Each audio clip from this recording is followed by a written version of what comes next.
Hello, I'm Glenn Fleischman, and I've been writing about Macs and Apple for many years. Some of the most frequent questions I get revolve around what USB-C cable will work with which USB and Thunderbolt standards. This often includes how fast can the connection be between a computer and an external drive? Will the cable work at all? How much power can I pass across the cable? I answer these questions and many others in my new book, Take Control of Untangling Connections. Visit takecontrolbooks.com/untangling to read a full description and table of contents, download an excerpt, and buy a copy. That's takecontrolbooks.com/untangling.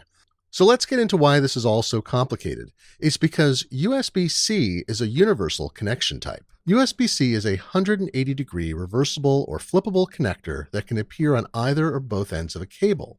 This makes it unusual to start with.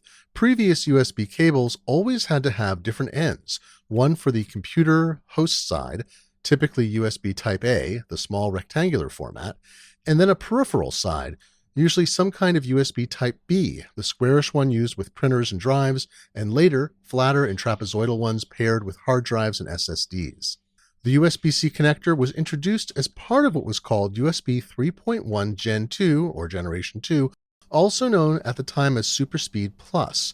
USB 3.0 and 3.1 Gen 1, then called just SuperSpeed, use a regular Type A connector, the one orientation only rectangular format, and work at up to 5 gigabits per second. USB-C could carry more data, allowing up to 10 gigabits per second using USB 3.1. To push data out a port, a host computer or peripheral needs a controller, a module of chips and circuits that implements a standard. A controller will have specific parameters that might implement both required features and others that are optional. Early USB 3 controllers that connected to USB-C ports combined USB 3.1 with DisplayPort using a protocol called DisplayPort Alt Mode, an alternate mode for sending DisplayPort over the same connector as other kinds of data. With a USB-C adapter or a display with a USB-C connector, you didn't need an HDMI or DisplayPort jack built into a computer. That was all pretty simple. Then Thunderbolt 3 appeared on the scene. It muddied the waters because Thunderbolt 3 wasn't a superset of USB 3.1. Rather, it's an entirely different standard, one created by Intel, that includes backward compatibility with USB. Thunderbolt 3 has a data rate of 20 gigabits per second or 40 gigabits per second, depending on the cable length and cable type, which I'll explain in a moment. A USB 3.1 cable can't carry Thunderbolt 3 data, but some Thunderbolt 3 cables can carry USB 3 data. Thunderbolt 3 cables come in two varieties, passive and active.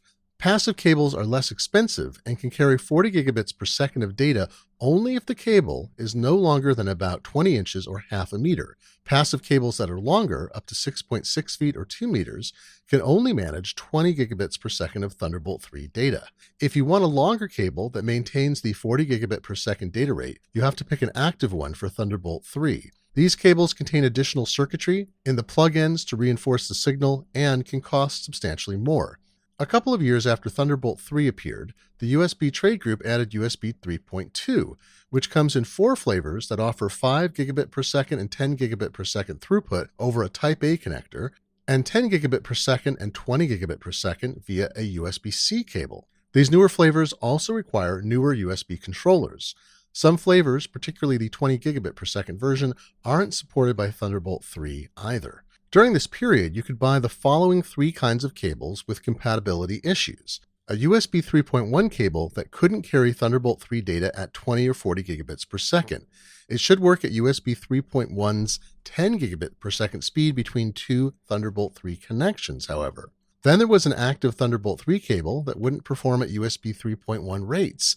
Active Thunderbolt 3 cables only support the far older USB 2.0 data standard. If a connection gets made for a USB controller, it's at USB 2.0's 480 megabit per second data rate, 1/20th the minimum data rate of USB 3 over USB-C. Finally, there's an oddball kind of USB-C cable that's designed primarily for charging. Even though it has USB-C plugs on both ends, it can only pass 480 megabits per second of data using the USB 2.0 standard. You'll find cables like this, often with unmarked plug ends, that are designed either for a maximum of 15 watts or 100 watts. Apple makes one called the USB-C charge cable that it still ships with some of its laptop models. How can you tell these cables apart? A USB 3 only cable should be marked with the superspeed symbol. It may also have a plus, 5, 10, or 20 on it. A Thunderbolt 3 cable should be marked with a lightning bolt and the numeral 3. An active Thunderbolt 3 cable has longer cable plug ends, more like an inch compared to the half-inch of passive Thunderbolt 3 cables. A 480 megabit per second USB-C charging cable may be entirely unmarked, or if it has a Type A connector at one end, only that plug is marked with a USB symbol.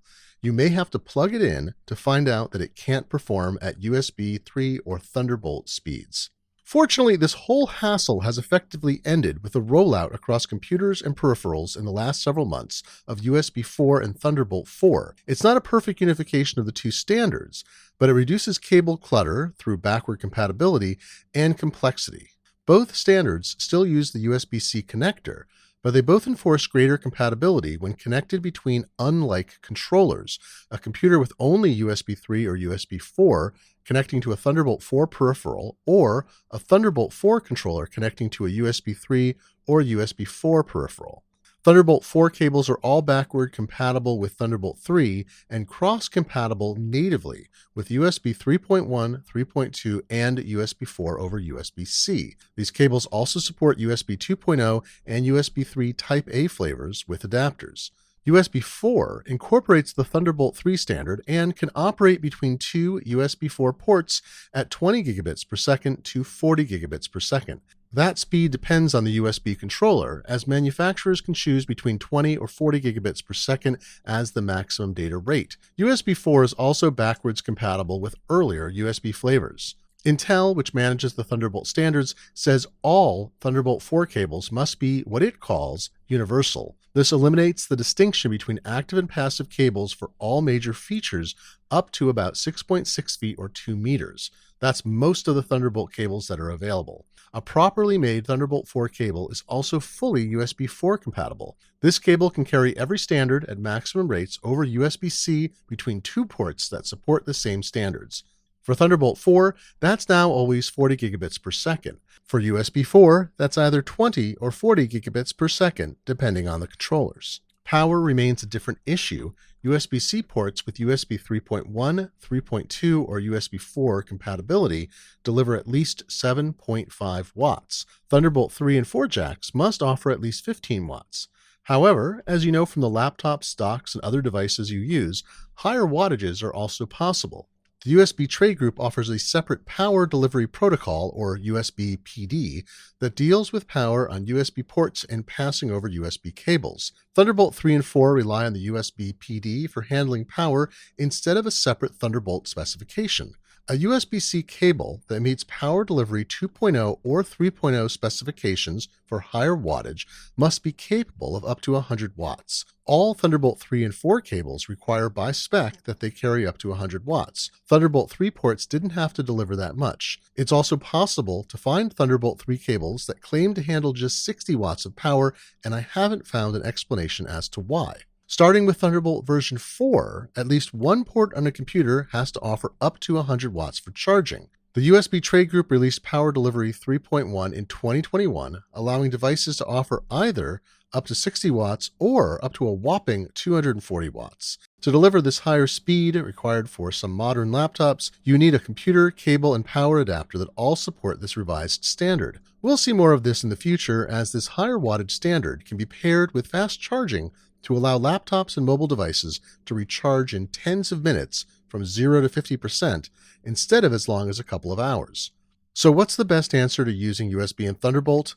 A Thunderbolt 4 USB 4 cable. It offers the greatest compatibility with the least effort. This cable supports Thunderbolt's original flavor or Thunderbolt 2 with an adapter, as well as Thunderbolt 3 and 4. It also supports USB 3.1, 3.2, and USB 4 natively via USB-C and earlier standards with adapters. And a Thunderbolt 4 USB 4 cable provides up to 100 watts of charging power via a USB port or a Thunderbolt port rated to deliver that much juice. You don't need to worry about active or passive cabling either. The universal nature of Thunderbolt 4 USB 4 cables up to 6.6 feet or 2 meter let you ignore that issue entirely. And the cables are now inexpensive for what they offer. Other World Computing and other well-regarded companies are shipping fully compliant Thunderbolt 4 USB 4 cables in the $25 to $60 range depending on length. As we move into the Thunderbolt 4 USB 4 future, the confusion and sometimes incompatibility of the last several years appears ready to evaporate. If you'd like more help on these questions and many others, along with background details on standards for data, networking, video, and more that you need to know, get a copy of my new book, Take Control of Untangling Connections. Visit takecontrolbooks.com/untangling to read a full description and table of contents, download an excerpt, and buy a copy. That's takecontrolbooks.com/untangling. I'm Glenn Fleischman. Thanks for listening.